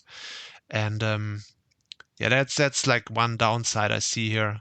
It has a ton of that, and he's very reliant on this grassy terrain to like heal stuff up, and yeah, it seems also he's like also not a pivoting merchant with this. Like all these guys, like they have to switch in and take like probably 30% from whatever, if it like, then you're on the field but you're weakened. And like I feel like, for example, imagine this team up against like a regenerator squad. Is it even possible to win? You would have to get like a Calm Minds Espion sweep probably, but it seems super tough otherwise. It's like the opposite of a regenerator squad, where instead of like healing 30% every time you switch in, you like take 30% every time you switch in, and that's just tough to make work. But yeah, it's like from the building, I see the plan, I see the vision. It just seems to very tough to make this work. So this is why I'm gonna give this a 6 out of 10, just because SMO is the GOAT, even though he pretends to be from Georgia, despite being not from Georgia. And he seems to be doing very well with it, even though he's like in a slump. Oh, he lost to 16th, which is Jectus. I mean, you can lose to Jectus. That's no shame. Yep, so that is it for SMO. I hope he just wins. Moving on to the next legend, Mimi Goat. Mimi, or some people call him Mimi God. Nobody actually calls him Mimico, which is his actual nickname. And he's right, like, this is funny. He's like exactly the same as Bummer from the ranking, which is exactly what I thought he would be, because he like made his debut at the same time, I think, and kind of similar in their trajectory, I feel. Moved down from being a Division 2 coach for the longest time, and seems to be doing very well in. No, he was also the 3 last season, where he was also doing well, and now he's doing well again in Division 3. So yeah, definitely a solid coach, I feel. Let's look at the team. And also, I think his history in the PWC, I'm just going to do this for everyone now. Why not? Mimigoat. There we go. 5.6. Craziness. I would rank him higher. I would rank him 10 out of 10. Don't look at my ranking. All right. So yeah, you can see he made playoffs every single time in the PWC. That's kind of crazy. Didn't know that, even though it probably says that right here, but I'm blind. So yeah, made playoffs every single time. That's nice. Made semifinals last season. He should move up again to Division 2. He's just way too good. I also played him once before, and he's actually like kind of tough. So yeah. Solid coach, solid results in the PWC, even though he never won one. Maybe this season. Oh, this would be so hype if Mimiko won. Man, I love this division so much. It's almost no matter who wins here, it's gonna be so hype. Like, tell me one of these guys winning, and it's not hype. It's such a great division. No, I'm not gonna say who would be the least hype here, but I do have an idea. So yeah, what are we doing? We wanted to look at Mimiko's team. Oh, he made a Oh. Did I talk too soon? Did he trade away Menifee? Okay, I freaking hate this team. I hate everything about this team. Sorry, my mood shifted completely because he traded away the GOAT. All right, so this is a Sun team. Sun teams suck by definition because it's boring, first of all. He does have overpaid for Torkoal, which is at 12. It's not overpaid, actually. Camel, because Camel has no balls, Camel made it cheap again. I had a Terra tax in previous tier lists, and now he thought he would be like a nerd and do a correct tier list, and now we have like Torkoal for 12 points. You guys can thank Camel in the comments. So yeah, Sun team here, which is terrible. Like, terrible water type. This should be a Menifee. But yeah, I mean, it's a Sun team. What can you say? It has Walking Wake and it has Great Tusk. It's a big surprise. It has Venusaur. This is kind of interesting. He did pick the Venusaur Mega, so he can like do different stuff. He can be the Sun Sweeper, or he can actually be a good mon with Venusaur Mega, depending on what he wants to do. So that's kind of interesting. I like that. That's cool. Siroga. Let's just call it Siroga. Siroga is a solid mon. It's very fast.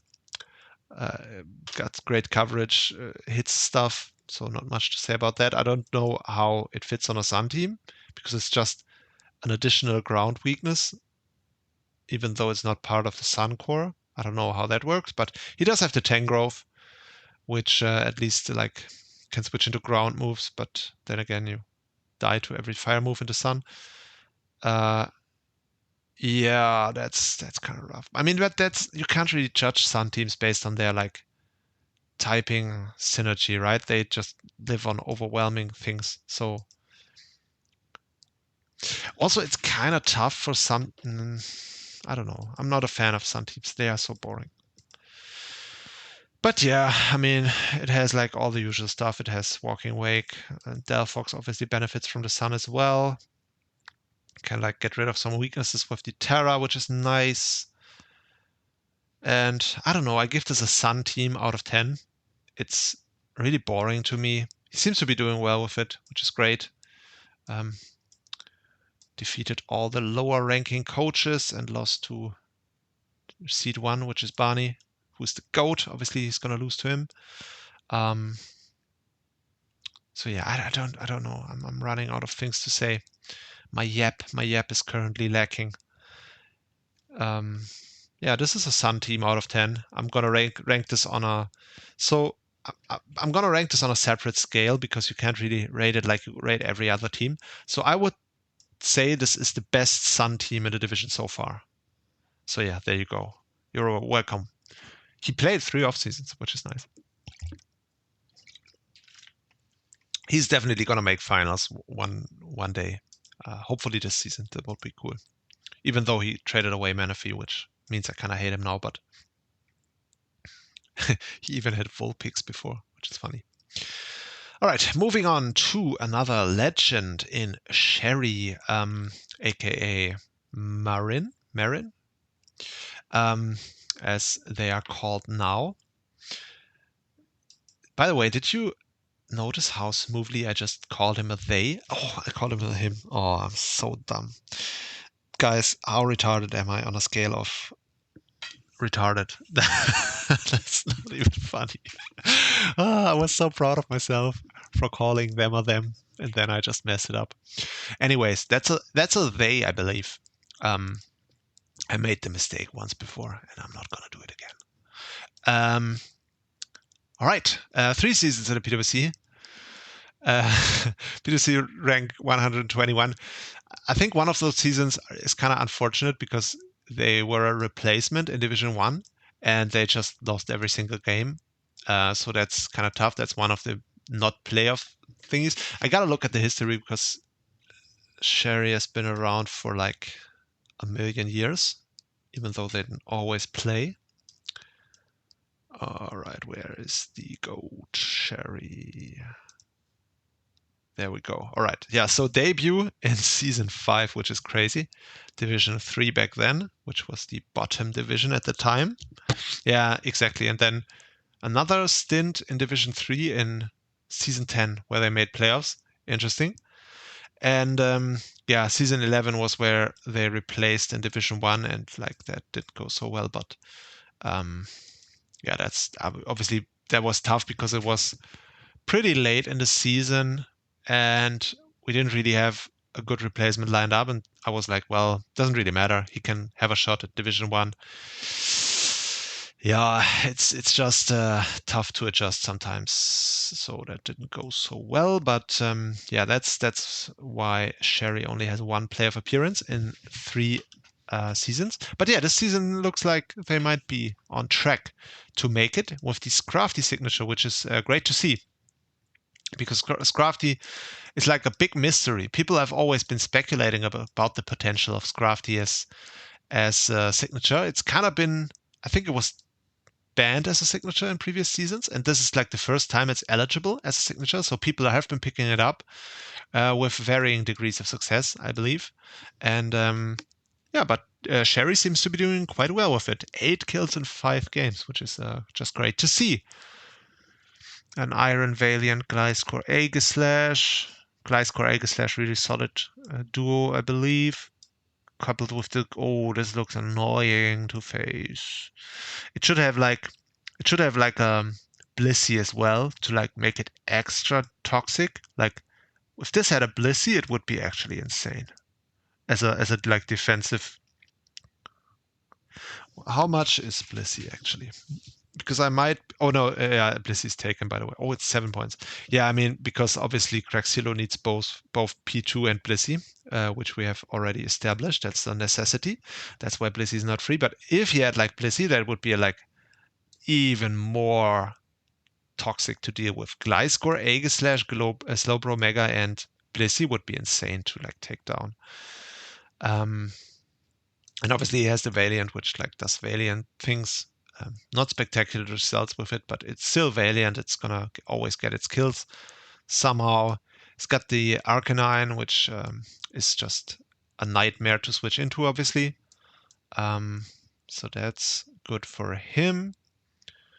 It's got screens here for a reason I can't quite make out. He's got the cheap Snow Sweeper, obviously, with the Ninetales, which makes sense. So a lot of this makes sense. I really think it would be great if he could get like, does he need the spinner guy? I mean, this doesn't want to run defog. Yes, he needs the spinner guy, definitely. Oh, he desperately needs to, like, actually the removal here is kind of shit. Considering you have this guy who doesn't run heavy duty boots, this guy who doesn't want to run heavy duty boots but does sometimes. This guy also doesn't run heavy duty boots with the Rockney weakness. So yeah, you have a ton of Rockney weakness here, and like your removal is Gliscor, which never wants to run defog because it's limiting its potential by a lot. I guess this guy can prankster defog, but also doesn't want to because it can be great with 4 move slots. And then you have this guy. So yeah, this is like, it's a pretty rocks weak team, I would say. Overall.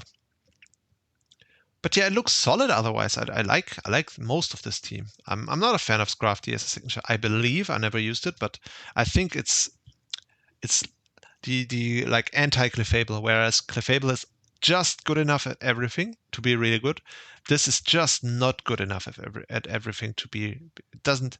It's lacking a little bit of bulk, or a little bit of speed, or a little bit of attacking power to really do, or a little bit of support options. Like everything is just a little too bad, and it has like 3 good abilities, of course, which is why people think it has potential as good defensive stats. But yeah, there's no recovery. It's just missing one of those things. Each of those things would buff it by a lot, but maybe in the future it can get them. But yeah, other than that, other than this crafty, I do really like this team. I'm always glad to see Sherry back in the PWC, and hopefully they can make a playoff run this season for the second time. Would be nice to see. And yeah, we shall see how that goes. Team is, I give this an 8 out of 10. Would be a 9 out of 10 without this crafty. This crafty makes it an 8 out of 10 for me. Oh, and then we we finish it off with the Spaniard squads, who are apparently like addicted to trading. Which makes sense, obviously, because like you can say a lot about their seasons. So starting with Pebby. So Pebby had like the worst signature, the second worst signature in the league after Ditto, with Malamar, which is just a fraud. It's just, yeah, obviously people always think like a superpower with contrary is really good, but it's really not. The thing is not strong, it's not fast, and it's not bulky. It's nothing. It doesn't have a good typing, which of course you can fix with Terra, but even if you like end up superpowering things to bulk up on the physical side where it gets hard to kill you, there's always a special guy that can outspeed and take you out easily. You're never gonna sweep. Like, it's so funny. Pebby said like the other day, oh, I can't believe I couldn't even get to it in versus sticky webs. Like, did you expect every opponent to like see the Malamar and think like, oh, I need to lay sticky webs here, or like forget about contrary in prep, or I don't know. I don't really see the vision there.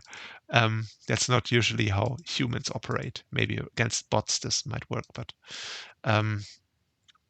yeah, that's tough. So yeah, definitely a huge upgrade here. Pangoro is a really scary signature, so I like this a lot more already. That's like the biggest weakness, probably fixed here. And then he's got like a really boring top 3 to me. Cinderace, Zapdos, Gyarados, and Garchomp are like 3 of the more boring ones you can have. Each of them are solid at what they do. He's got Pidgeot, which is actually fun, I believe. I want to use that too one day. Metagross. I don't know. I mean, it's kind of hard for me. Like, you see, like the top 4 are complete. Top 5 are entirely physical. Like entirely physical, and then you have this guy as your only special attacker of note. Obviously, you can. I think he was talking about like making the Empoleon work as a sweeper one day or something crazy, which he's also gotten 5 kills with it, which makes a bit of sense because it's like you're so out of special attackers that like Empoleon might become an option out of necessity, just because you're like, okay, if like an opponent has like a really strong physical guy, like say, I don't know, if you were up against like Avila Kusui's signature with this squad and it like Terra Fairy, like what do you even do? I don't know. Then you are like, or I don't know if Terra Fairy would be the Terra. Maybe Terra Ground would be a better option here because it only needs to be neutral versus everything. Anyways, yeah, you're just like, okay, so I can't make any progress ever. I need to somehow make it work with either Pidgeot or Empoleon or Roserade, I guess, or I don't know, Specs, Water Spout, Jellicent. Why do I have Jellicent and Empoleon, by the way?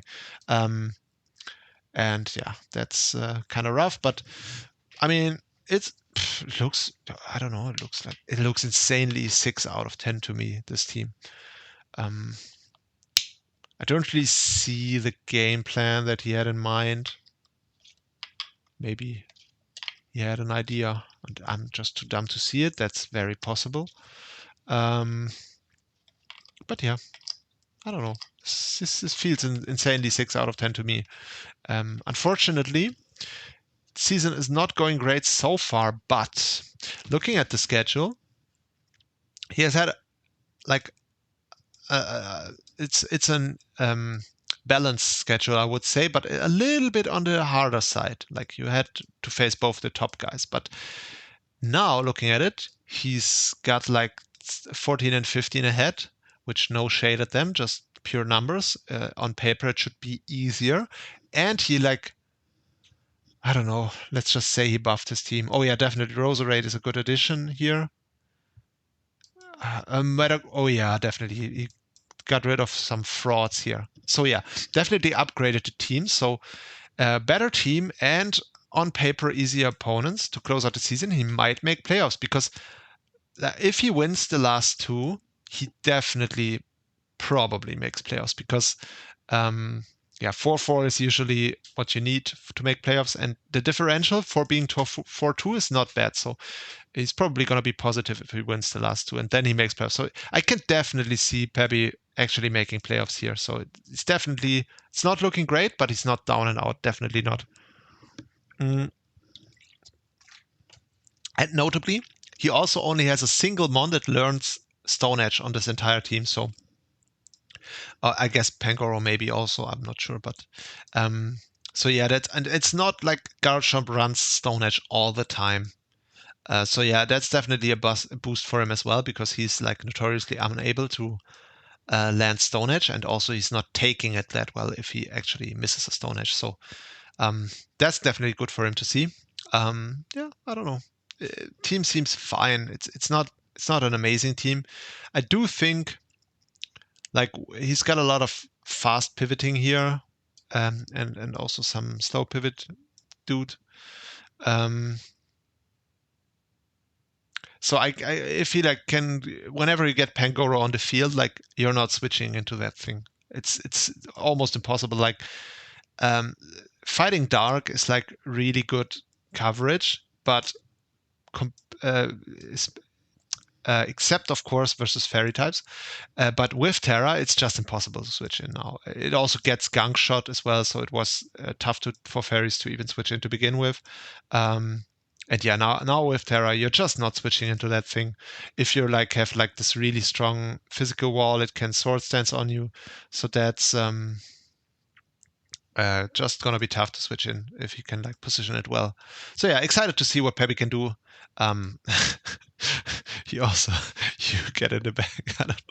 I don't know what his obsession with Solgaleo is. I mean, do you want to discuss Solgaleo now? It should definitely not be unbanned. I'm sorry. Oh, NetDex draft. Where do we have NetDex draft? There we go. Solgaleo. So, first of all, the stats. And this is like, oh, it's not. I thought this was like a filter type ability, but it's not. I mean, okay. All right. So yeah, the stats are not looking too shabby. It gets recovery. It gets stealth rocks. Does it or does it not? It does not get stealth rocks. Interesting. But it gets teleport. Ooh, this sounds nasty. I mean, calm mind for setup. Does it get sword stance? I mean, I guess it's setup options at the very least are limited, but just like it gets knock off, gets a fire move on the special side. That's also pretty much all you need. Is like psychic, steel, and fire. There's are no resists. So yeah, the thing should definitely not be. It does not get body press with iron defense, so that's also yeah. I mean, I don't know what Peppy is memeing about with this guy. It's way too good. to be allowed, of course. But yeah, that's it for Pebby. Did I rank this 6 out of 10? Or was that only in my mind? Because it's a 6 out of 10 for me. Ooh, and this brings us to our last 16th coach, which is not ranked 16th anymore because she won versus our GOAT Pebby just this week. First win, which is great to see. Our freshly crowned NBA season something champ, Lilia. So Lilia was one of our 2 heroes who won in the NBA this season. We are very proud of her for that. That's definitely a great win because NBA is a really tough league. Like, even though it was like one of the lower divisions that she won, but the competition is just so fierce in NBA. Like, every division is pretty strong. Like, we've seen that as they translate over to the PWC. All their guys tend to do really well, so it's definitely a huge feat to win that. And yeah, like I said, we're proud of her and we congratulate her for that. That is nice. And yeah, then she came back over to PWC, which is apparently where she goes if she really wants to fraud out. And that's what she's been doing so far this season. She's been frauding out like crazy. She picked Lilligant as her signature because it's her favorite mon, and then found out that it can't really do anything apart from quiver dancing and maybe defogging once. And that's unfortunately what is the case for this thingy. So that's why it's not that great as a signature. It's just pretty boring, which tends to be a case for many of the quiver dancing guys. So yeah, she got rid of that and also made a ton of other changes. Traded one fraud for another fraud here. But yeah, now okay, I just noticed she what the heck? She like went so try hard into the most cheap electric terrain team you could get, like Coco with every single iron mon in the book, like Coco, iron, iron, iron. One of the irons seems to be working really well. I mean, they all probably are working. How do you only bring this 3 times? Interesting.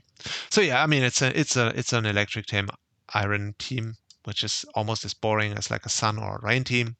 You see them in every single division, in every single draft of Generation 9.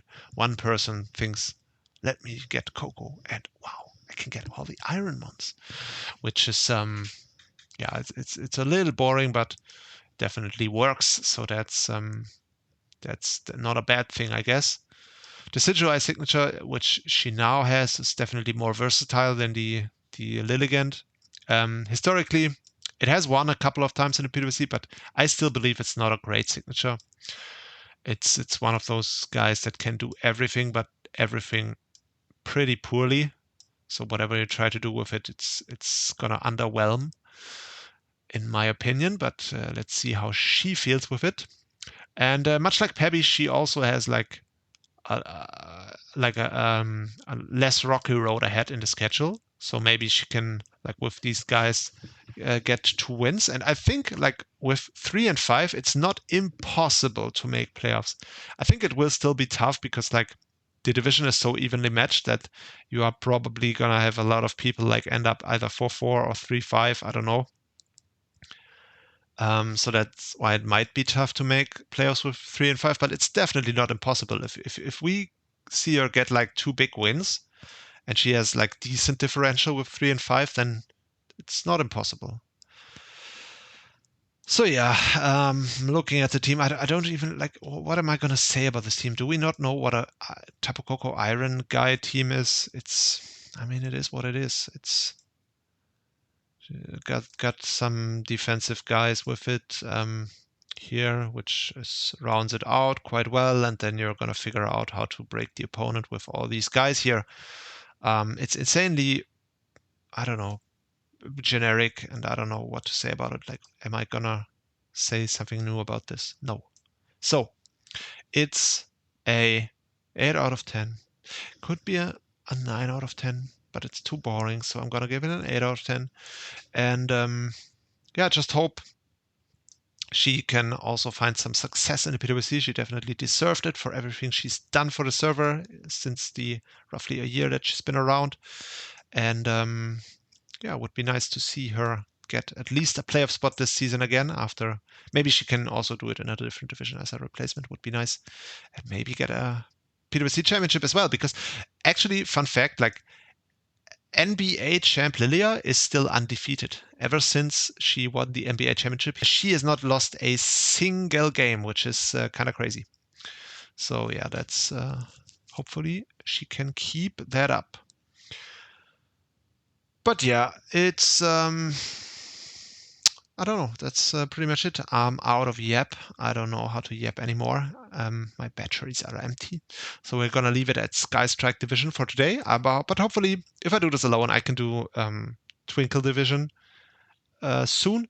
Let me know in the comments if this was too boring. I mean, I don't know if like I'm alone and this is too boring for you guys. Then I'm not going to do it anymore because then it's not really worth my time doing this. But yeah, for now. This was your Pogcast episode, Skystrike Division, featuring special guest Trannel and no one else. And yeah, with that, I'm gonna see you in the next video. Bye, guys.